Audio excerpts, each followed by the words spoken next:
24 नवंबर 2024 को संभल में एक हिंसा हुई। माना जा रहा था कि कुछ लोग आए, कुछ अराजक तत्व आए और भगदड़ मचा के चले गए, जिसमें 4 लोगों की मौत की खबर सामने आई थी। लेकिन अब फिलहाल एक बड़ी साजिश का खुलासा हुआ है। विष्णु शंकर जैन, इनकी जान को खतरा है। और खतरा क्यों है? क्योंकि 102 मंदिरों में ये और इनके पिता लगातार अपना पक्ष रख रहे हैं, हिंदू पक्ष रख रहे हैं और वकालत कर रहे हैं। माना यह भी जा रहा है कि जो संभल हिंसा हुई थी, याद होगी वो घटना 24 नवंबर की 2024 की, वो घटना इसलिए हुई ताकि विष्णु जैन को चपेट में लिया जाए। इनकी जान पर खतरा था। खतरा किससे था, क्यों था, क्या खुलासा हुआ है, इन सब पर चर्चा करेंगे। सबसे पहले आप बताइए, विष्णु शंकर वकील हैं, अपनी वकालत कर रहे हैं, प्रोफेशन निभा रहे हैं, एक उन्हीं की जान के पीछे आखिर क्यों पड़े हैं लोग? स्नेहा, ये खुलासा किया है संभल पुलिस ने जी। संभल पुलिस ने कहा है कि हमने जो एक व्यक्ति को पकड़ा है, उसका दावा ये है कि भाई पहले तो उसको उकसाया गया कि देखो भीड़ आएगी जी, भीड़ की आड़ में तुम कैसे भी मस्जिद में घुस जाना। संभल जामा मस्जिद की बात हो रही है और उस समय सर्वे टीम के साथ आए हुए वकील जो विष्णु जैन शंकर हैं, उन पर हमला कर देना, उनको खत्म कर देना। साथ ही संभल पुलिस जो दावा कर रही है वो ये कि उसको ये बताया गया कि जब तुम ऐसा कर दोगे तो दुनिया के तमाम जो 57 इस्लामिक देश हैं उनमें तुम फेमस हो जाओगे, उनमें तुम्हारा नाम हो जाएगा। एक बार हमें लगता है स्नेहा, संभल पुलिस का वो पूरा बयान एक बार सुनाना चाहिए। जी बिल्कुल बिल्कुल, ये बयान पहले आप सुनिए, उसके बाद इस पर चर्चा करेंगे। जितने भी आपराधिक गतिविधियां हैं वो करते आ रहे थे, लेकिन पिछले कुछ समय से पुलिस की सख्ती के कारण ये आपराधिक गतिविधियां संचालित नहीं कर पा रहे थे। इसके द्वारा यह भी बताया गया कि जो 24 तारीख को जो हिंसा है उसमें एक कोई वकील है जो कि बाहर से आते हैं और वो जगह जगह पे एप्लीकेशन डालते हैं। इनके द्वारा ये निर्धारित किया गया, जब प्लानिंग में असले देने के समय उन्होंने उसको ब्रीफ किया गया था, उसका फोटो भी उनको बताया गया था कि ये इस तरीके का व्यक्ति है जो लिए गया है, इसको जामा मस्जिद के अंदर किसी भी सूरत में पहुंच के उस व्यक्ति को खत्म करना है। उससे देश भर के अंदर हिंसा फैलेगी और ये लोग जो हैं देश भर में, दुनिया भर में फेमस हो जाएंगे। इनकी ये इन्होंने इस बात को एडमिट भी किया है कि जो इनके द्वारा बताया गया है, जिसमें इन्होंने कि जो मस्जिद है ये करीबन 500 साल पहले इसने एडमिट किया कि 500 साल पहले मस्जिद बनी है और ये हमारे पूर्वज बाबर की निशानी है और इसका रक्षा करना हमारा धर्म है। और हमने ठान लिया था, हमारे नेताओं ने भी हमें बताया था कि किसी भी सूरत में सर्वे नहीं होने देना है। और अगर जो भी व्यक्ति जो बीच में आता है, इन्होंने जब पुलिस द्वारा जिसमें stun grenade, chili grenade, rubber pellets, rubber bullets और टीयर स्मोक की कई सारे जब एक साथ फायर किए गए थे, उस धुएं की आड़ में और पूर्व में इन्हीं दंगाइयों द्वारा जब सीसीटीवी तोड़े गए थे, उसका लाभ प्राप्त करते हुए इन्होंने अंधाधुंध फायरिंग की। उसमें 4 लोगों की डेथ हुई थी और पुलिस के भी कई लोगों को इनकी गोलियां लगी थी। इन 4 लोगों की हत्या के मेन कंस्पिरेटर के रूप में इस गुलाम को पुलिस द्वारा गिरफ्तार किया गया है और गिरफ्तार करके आज इसको जेल भेजा जा रहा है। इसकी और मोबाइल में इसने काफी सारा डेटा डिलीट किया है, लेकिन गोल्ड स्मगलिंग और इस तरीके की तमाम चीजें हैं उसकी लाभप्रद जानकारी पुलिस को प्राप्त हुई है। लेकिन इसका मोबाइल है वो लैब में भेजा जाएगा, वहां से जो भी लाभप्रद सूचना पुलिस को मिलेगी, पुलिस उसको इन्वेस्टिगेशन में भी। तो पुलिस का बयान क्या कुछ आया है ये हमने आपको सुना दिया, क्या कुछ बतला रहा है, क्या कुछ मायने हैं, ये भी समझने की कोशिश करेंगे। सबसे पहले समझिए कि 24 तारीख को, 24 नवंबर को उस जामा मस्जिद का सर्वे होना था। वहां पर दिल्ली के वकील विष्णु शंकर जैन पहुंचे हुए थे उस जामा मस्जिद के सर्वे के लिए। लेकिन 23 तारीख की रात को जो गुलाब फिलहाल पकड़ा गया है वो बताता है कि 23 तारीख को दुबई में बैठे एक शख्स से उसकी बातचीत हुई। बताया गया कि भाई 24 तारीख को आपको ये घटना को अंजाम देना है और अंजाम सिर्फ भगदड़ की घटना को नहीं, खुरापात नहीं मचानी, सिर्फ अराजकता नहीं मचानी है, बल्कि आपको उस वकील को टारगेट करना है, उसकी जान के पीछे पड़ना है। क्या लगता है आपको, क्यों हो रहा है? आप ये समझो कि विष्णु शंकर जैन क्यों निशाने पर है? क्यों निशाने पर? इस देश में बहुत सारे धार्मिक स्थल हैं, मंदिर हैं, जिनका इतिहास ये है कि वो एक वक्त पे मंदिर थे जी, बाद में उसको किसी और प्रवृत्ति में या मस्जिद में तब्दील कर दिया गया। ये इतिहास है। इससे कोई आप ज्ञानवापी देखेंगे तो, आप मथुरा का कृष्ण जन्मभूमि देखेंगे तो राम मंदिर का भी यही विवाद था। राम मंदिर विवाद में विष्णु शंकर जैन के पिता वो पूरे मामले को उन्होंने देखा और बताया जाता है कि जब अयोध्या के मसले पर वो बात करते थे, अपनी बहस रखते थे अदालत में, तो उन्होंने कभी चप्पल नहीं पहना स्नेहा, ठीक है, वो चप्पल जूता उतार के ही बहस करते थे। तो ये बैकग्राउंड है उस परिवार का जिस पर हमला होना था। वो परिवार का क्या काम है, या विष्णु शंकर जैन ही क्यों, वो चाहे काशी का ज्ञानवापी हो जी, या फिर मथुरा का शाही ईदगाह हो जी, या फिर राम कुतुब मीनार हो, इन तमाम जितने भी डिस्प्यूटेड प्लेस हैं जो एक वक्त पे जिनकी प्रवृत्ति, जो कभी हिंदू मंदिर हुआ करते थे, बाद में उनको तब्दील कर दिए गए, ये तमाम केसेस जो है ये पिता पुत्र की जोड़ी अदालतों में लड़ती है। और यही कारण है कि ये पिता पुत्र की जोड़ी जो है इस्लामिक कट्टरपंथियों के निशाने पर आ गई। अब आते हैं संभल जामा मस्जिद पर। संभल जामा मस्जिद हमेशा से जामा मस्जिद थी नहीं थी, ये तो मतलब अदालतों के ऊपर छोड़ देते हैं। लेकिन जवाहरलाल नेहरू क्या मानते थे? जवाहरलाल नेहरू भी एक बार लिख चुके हैं, जब संभल में उस दौर में आजादी से पहले एक बड़ा दंगा हुआ था, खुद नेहरू साहब 2 दिन के यात्रा पर पहुंचे थे, उन्होंने महात्मा गांधी को एक लेटर लिखा है जिस लेटर में वो ये बात जिक्र करते हैं कि यहाँ पर एक मस्जिद नुमा इमारत है जो किसी दौर में हिंदू मंदिर हुआ करता था। वो रिपोर्ट भी बहुत वायरल हुई संभल घटना के दौरान। अब संभल पर आइए कि संभल में पहला सर्वे हो चुका था, दूसरे सर्वे के लिए टीम गई थी, और ये सर्वे की टीम तब गई थी जब एक दिन पहले उत्तर प्रदेश उपचुनाव के नतीजे आए थे जी। और ठीक अगले दिन इस घटना को अंजाम दिया जाता। अच्छा, आप समझिए, सुबह का वक्त था जी, सुबह 6-7 बजे का वक्त था। वो समय जिला प्रशासन की तरफ से इसीलिए निर्धारित किया गया था कि लोग सुबह सुबह जाएंगे, सर्वे करेंगे, शांति से अपना वापस निकल जाएंगे। कानूनी प्रक्रिया थी, अदालत का आदेश था, इसलिए होना था। विष्णु शंकर जैन उस टीम के साथ थे, सर्वे टीम के साथ। इसमें ये कोशिश हो गई कि आपको पता है कि उसके घटना के बाद जी, उस घटना में कई सारे लोगों की जान चली गई, पुलिस वालों पर हमले होते हैं, पुलिस वालों पर पत्थरबाजी होती है, ये सारी कहानी। और उसके बाद मामला कहां तक एस्केलेट हुआ? मामला वहां तक एस्केलेट हुआ जो संभल के सांसद हैं उनके घर के 50 मीटर 100 मीटर दूरी पर वहां कभी हिंदू मंदिर मिल रहा था, कभी रानी की बावड़ी मिल रही थी। पूरे संभल के अलग अलग इलाकों में खुदाई चालू हो गया।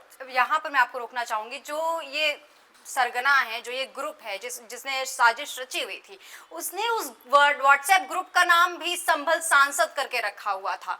तो क्या ये भी कुछ मायने निकल रहे हैं? इससे भी कुछ मायने निकल रहे हैं? ये पूरा मामला कॉन्स्पिरेसी था जी, कॉन्स्पिरेसी है, इसमें कहीं से कोई दो राय नहीं है। लेकिन ये जो इकोसिस्टम ये सब करना चाह रहा था जी, उसको ये पूरा मामला उल्टा पड़ गया। उनको ये लगा था कि इस संभल में एक तरह से, चूंकि देखिए इसको लोकसभा चुनाव से भी जोड़िए, उत्तर प्रदेश में योगी आदित्यनाथ की अगुवाई में एक तरह से बीजेपी काफी पीछे रह गई। जो बीजेपी 2014 में या 2019 में मैक्सिमम सीटें जीत रही थी, वहां पर कम रह गए।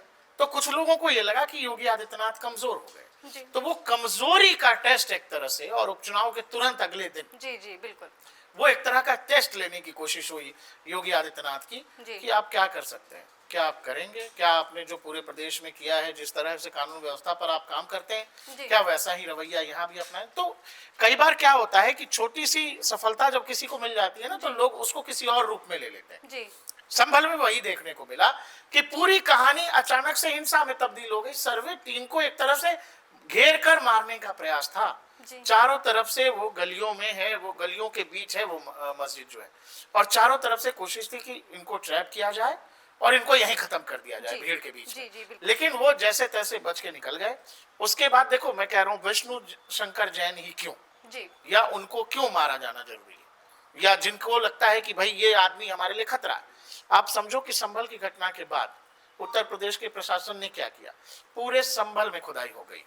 संभल का असल चरित्र जो है, जो पौराणिक चरित्र है, जो जानबूझकर छुपाने और ढकने की कोशिश हुई, वो अब सबकी आंखों के सामने। भाई आप जब इतिहास 80 लोगों को गिरफ्तार भी किया गया है। आप जब इतिहास पढ़ते हो, इतिहास में आपने पढ़ा कि जी फलाने मंदिर की जगह फलाना मस्जिद, या फलानी मस्जिद की जगह फलाना मंदिर बन गया। लेकिन जब चीजें आपकी आंखों के सामने हो रही है, खुदाई हो रहा है, मट्टी हटाया जा रहा है और नीचे शिवलिंग निकल रहे हैं, नीचे से मंदिर निकल रहा है, नीचे से कोई हिंदू इमारत निकल रही है, या हिंदू प्रतिमा निकल रही है, तो ये आंखों के सामने हो रहा है। तो फिर जो लोग ये बताते हैं कि नहीं नहीं इतिहास गलत नहीं लिखा गया, आप गलत पढ़ रहे हो, लेकिन आंखों के सामने जब ये सब होता दिख रहा है, तो देश में क्या मैसेज जा रहा है, देश ने क्या देखा? आखिर कौन लोग हैं जो मंदिरों के ऊपर मट्टी डाल देते हैं, वो कौन लोग हैं जो मंदिरों का चरित्र बदल देते हैं। जब हम बांग्लादेश की भी बात करते हैं तो भी हम देखते हैं कि वहां पर जब कमजोर करने की बात आती है तो वहां पर जो मंदिर हैं, जो पूर्वज की चीजें हैं, जो भी पुश्तैनी चीजें हैं, उन सारी चीजों को मिटाने का काम किया जाता है। और वही चीज उत्तर प्रदेश, चाहे पूरे देश में ही बात की जाए, वही चीज उत्तर प्रदेश में, देश में हर जगह देखने को मिल रही है। क्या भारत को भी ऐसी ही साजिश के तहत कमजोर करने की कोशिश की जा रही है? में कोशिश बस ये की गई कि यहाँ विष्णु देव शंकर को अगर डरा दिया जाए, जैन शंकर को, तो आगे जितने भी अलग अलग डिस्प्यूट्स हैं जी, उनको लड़ने से डराने की कोशिश थी, उन पर बात करने से रोकने की कोशिश थी। लेकिन विष्णु जैन शंकर तो सर्वे हुई, सर्वे टीम वहां से चली गई। लेकिन उत्तर प्रदेश में तो योगी आदित्यनाथ हैं, उत्तर प्रदेश की पुलिस है। भाई अगर आपने छेड़ा है तो योगी आदित्यनाथ का बहुत सिंपल है, छेड़ोगे तो छोड़ेंगे नहीं। वो कहते हैं ना कि जी आपने इस चौराहे पर हमारी किसी बेटी को छेड़ा तो अगले ही चौराहे पर आपका हिसाब हो जाएगा, सीधा कहते हैं योगी आदित्यनाथ। तो उनका टॉलरेंस नीति है, उनकी कानून व्यवस्था यही है। जिन लोगों को ये लगा था कि पत्थरबाजी करेंगे, उत्तर प्रदेश का प्रशासन पीछे चला जाएगा और ये सर्वे टीम डर जाएगी और आगे से कहीं इस तरह के किसी मामले में कोई सर्वे नहीं होगा। और आपको पता है कि उस पूरे मामले के बाद सुप्रीम कोर्ट ने रोक भी लगा दी कि जितनी भी निचली अदालतों में मंदिर मस्जिद के केस हैं उनमें कहीं किसी पर सुनवाई नहीं होगी। लेकिन उत्तर प्रदेश की पुलिस ने क्या किया, उत्तर प्रदेश की सरकार ने संभल में ये किया कि संभल में बिजली चोरों को पकड़ना शुरू कर दिया। बिजली चोरी के केस में संभल के सांसद पर केस हुआ, कई करोड़ का उन पर जुर्माना लगाया गया। कई साल से सांसद साहब बिजली का बिल नहीं दे रहे थे। घर के कुछ दूरी पर, उनकी घर से कुछ दूरी पर जो है मंदिर मिला, मंदिर में बकायदा प्रशासन ने पूजा पाठ करवाया, साफ सफाई करवाई और अब वहां रेगुलर पूजा होती है। मंदिर तक ही बात नहीं रुकी, उसके आगे जब खुदाई हुई तो रानी की बावड़ी मिल गई, बहुत बड़ी पुरानी इमारत मिल गई, एक मोक्ष का कुआं भी मिला, 7-8 कुएं थे जिसमें एक मोक्ष का कुआं कहते हैं। तो संभल का वो पूरा इतिहास जो आमतौर पर केवल इतिहासों में दर्ज है कि संभल कभी ऐसा होता था, वो संभल का असली चरित्र दुनिया के सामने आ गया। जिसको मट्टी से ढका गया था उसके ऊपर से मट्टी हट गया। इसीलिए विष्णुदेव शंकर निशाने पर थे, क्योंकि विष्णुदेव शंकर जो मट्टी के नीचे वाला इतिहास है वो जानते थे, उसका असल चरित्र जानते थे और इसीलिए विष्णुदेव शंकर निशाने पर थे। स्नेहा, तो विष्णुदेव शंकर ऐसा नहीं है कि यहीं पे रुकने वाले थे, जैसा कि हमने अब जिक्र भी करा है। इससे आगे वो कुतुब मीनार की लड़ाई लड़ रहे हैं, इससे आगे वो जामा मस्जिद जौनपुर की लड़ाई लड़ रहे हैं, इससे आगे और भी तमाम ऐसे लड़ाई लड़ रहे हैं। काशी का मुद्दा हो चाहे मथुरा का मुद्दा हो, हर जगह वो लगे हुए हैं। क्या मान लिया जाए कि विष्णुदेव शंकर को खत्म करके यहाँ पर उनके पीछे पड़ के ये जो सब तमाम मुद्दे हैं इनसे भी हाथ छुड़ाने का पूरी साजिश रच रही थी? कोशिश क्या होता है कि किसी एक घटना से पूरे समूह को डरा दिया जाए, यही कोशिश है। वो चाहे कन्हैया लाल का मर्डर हो जो हुआ था राजस्थान में, वो एक दर्जी था, साधारण सा व्हाट्सएप स्टेटस उसने कुछ लगाया था, उस स्टेटस से सामने वाला इतना हर्ट हो गया कि मतलब पूरी कहानी ये है कि इस तरह से करो कि सामने वाले पूरे समूह में दहशत हो जाए। विष्णुदेव शंकर के खिलाफ यही साजिश करने की कोशिश की गई थी, जो अब उत्तर प्रदेश की पुलिस बता रही है। बकायदा जिस लड़के को ये ठेका दिया गया था वो बता रहा है कि उसको ये बताया गया कि जब तुम ये कर लोगे तो दुनिया के तमाम इस्लामिक देश जो हैं उनमें तुम फेमस हो जाओगे, लोग तुमको हीरो मान लेंगे। और यही वो पूरा सिस्टम है जैसे काम करता है आमतौर पर। जिन भी लोगों को मोटिवेट किया जाता है उनको यही बता के किया जाता है कि जब तुम ऐसा कर दोगे तो तुम्हारा जो है पूरे विश्व में जो है तुम्हारा नाम हो जाएगा। और इसी कारण से ये बहुत बड़ी, देखिए पहले दिन से इस बात की आशंका थी कि भीड़, भाई उससे पहले सर्वे हो चुका है, उस दिन कुछ नहीं हुआ, फिर दूसरे दिन जब सर्वे में पहुंचे अचानक से भीड़ आ जाती है। इतनी बड़ी भीड़ ऐसे नहीं आती है या 2-4-10 लोग नहीं थे, हजारों की भीड़ आती है और वो भीड़ कोशिश करती है, पुलिस वालों पर हमले करती है, पत्थरबाजी करती है, वहां भगदड़ की स्थिति मचाई जाती है। एक तरह से हिंसा को का ताना बाना बुनने की कोशिश होती है। पुलिस वालों और वकीलों की जो टीम थी उनको निशाना बनाने की कोशिश थी। उस दौरान भी लगातार अच्छा ये भी मान लिया जाए क्योंकि राम मंदिर से इनका काफी अच्छा वास्ता है, चाहे हरि शंकर जी हैं चाहे विष्णु शंकर जी हैं, इनका वास्ता राम मंदिर से भी है और राम मंदिर पे तो ऑलरेडी सुप्रीम कोर्ट ने साफ कर दिया है।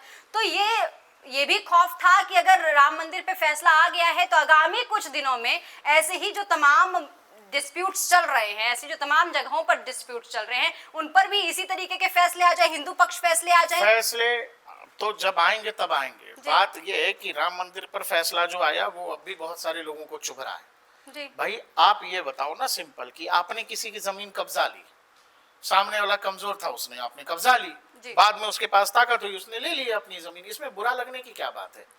आप कब्जाधारी मशीनरी के तहत काम क्यों करते हैं?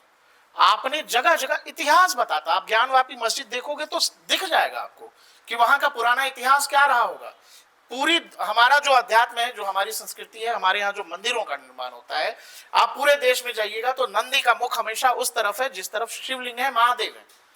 ज्ञान वहां जब जाइएगा आप काशी विश्वनाथ, तो वहां नंदी का मुख उस तरफ है जिस तरफ ज्ञानवापी है जी। तो ये लोग जो तमाम बहुत सारे पौराणिक डिबेट हैं और जो हैं क्या कहते हैं तथ्य हैं जिन पर बात की जा सकती है, और यही बात अदालतों में आप ये समझो ना कि इस देश में बहुसंख्यक समाज अपने अध्यात्म के लिए, अपने मंदिरों के लिए, अपने देवताओं के लिए इस देश की अदालतों में चक्कर काट रहा है। दुनिया में ऐसा कोई देश नहीं है जहां की मेजोरिटी अपने मंदिरों के लिए, अपने गुरुद्वारों के लिए, या यूं कह लें अपने देवताओं के लिए, अपने आराध्य के लिए अपनी ही अदालत में सुनवाई करती हो। तो डेमोक्रेसी, लोकतंत्र इस देश के बहुसंख्यकों को सिखाने की कोशिश होती है, वो डीएनए में है इस देश के, इसीलिए ये हो रहा है। नहीं तो आप बताओ दुनिया का कौन सा देश है जो अपने आराध्य को, अपने चर्च को बचाने के लिए दुनिया का कौन सा देश अपने ही देश में लड़ाई लड़ रहा हो?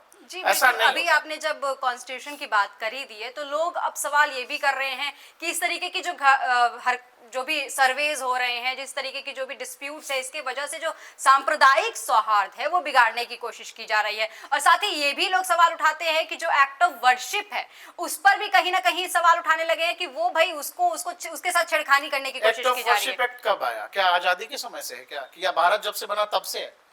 एक्ट ऑफ वर्शिप एक्ट आया 90s में, जानबूझकर उसको इंजेक्ट किया गया। तो बात यह है कि आप जब धार्मिक स्वतंत्रता की बात करते हो तो धार्मिक स्वतंत्रता में क्या ये बात है कि नहीं है कि अगर मेरे आराध्य, मेरे मंदिरों के साथ अगर कुछ गलत हुआ है तो क्या उस पर बात होगी कि नहीं होगी? उस पर वो आदमी कानून के साथ, न्याय प्रक्रिया के साथ आगे बढ़ सकता है कि नहीं बढ़ सकता है? लोग कहीं लड़ाई, दंगे और ये नहीं करने जा रहे। विष्णु जैन कोई वकील है, कोई पत्थरबाज नहीं है, वो वकालत करते हैं, कानून की भाषा में बात करते हैं। आपके पास तथ्य हैं, आपके पास आधार है, आपके पास बहस है, न्यायालयों में बहस कीजिए। विष्णु जैन शंकर तो बहस कर रहे हैं ना, आप बहस उनको तो कर रहे हैं, लेकिन साथ ही सवाल ये उठ रहे हैं कि भाई जो जैसे स्ट्रक्चर में था उसे वैसे स्ट्रक्चर में छोड़ देने की बात कही गई है ना? तो अब लोग कह रहे हैं कि भाई उसके साथ भी आप जो एक्ट है उसके साथ खिलवाड़ कर रहे हैं, आप इस तरीके की डिस्प्यूट्स जानबूझ के उठा रहे हैं ताकि सांप्रदायिक सौहार्द बढ़े, जो दूसरा पक्ष है उसकी फीलिंग्स हर्ट हो और इस तरीके की घटना हो। ये कौन सी फीलिंग्स जो बात बात पे हर्ट हो जाती है? इसमें ये साधारण सी चीजें हर बात पे क्यों हर्ट हो जाती हैं? अगर देश के न्यायालय ने कहा कि सर्वे होगी तो सर्वे होने से मस्जिद का जो रियल कैरेक्टर वो नहीं बदल रहा है, केवल सर्वे हो रहा है। उस सर्वे के होने से कहां डिस्प्यूट है? वो आप कह रहे हो कि हमको न्यायालयों में भरोसा है, हमको इस देश के लोकतंत्र में भरोसा है, हमको संविधान में भरोसा है। तो अगर वहां टीम गई है तो उस टीम पर पत्थरबाजी हो जाएगी, वहां गया वकील उसके हत्या का प्रयास हो जाएगा। तो जो लोग ये संविधान, लोकतंत्र एक तरफा नहीं होता है कुछ भी। विष्णु जैन शंकर क्यों है निशाने पर? विष्णु जैन शंकर क्या करें? अपने मंदिरों का अगर केस लड़ना छोड़ दे तो फिर बात खत्म हो जाएगी, विष्णुदेव शंकर बहुत अच्छे आदमी हो जाएंगे। हर आदमी का अपना काम होता है और किसी न किसी को कोई ना कोई रोल प्ले करना पड़ता है। इस देश में हजारों लाखों ऐसे मंदिर रहे पौराणिक तौर पर जिनका चरित्र बाद में बदल गया। अभी जो लड़ाई लड़ी जा रही है कानूनी तौर पर उनकी संख्या बहुत कम है। मेजर मंदिर की बात कर रहे हैं, जो बहुसंख्यक देश का समाज है वो मेजर मंदिरों की बात करता है कि भाई मथुरा का कृष्ण जन्मभूमि, काशी का काशी विश्वनाथ, राम मंदिर पर फैसला हो चुका है। सोमनाथ को उस समय के लौह पुरुष ने बचा लिया था और उसके चरित्र को नहीं बदलने दिया, और अब तो खैर संभव नहीं है। तो इन्हीं साधारण सी डिस्प्यूट है ये। तो जो लोग अपने धार्मिक स्थलों पर डिस्प्यूट नहीं चाहते, दुनिया में कहीं नहीं है, किसी भी देश में नहीं है, लेकिन भारत में है।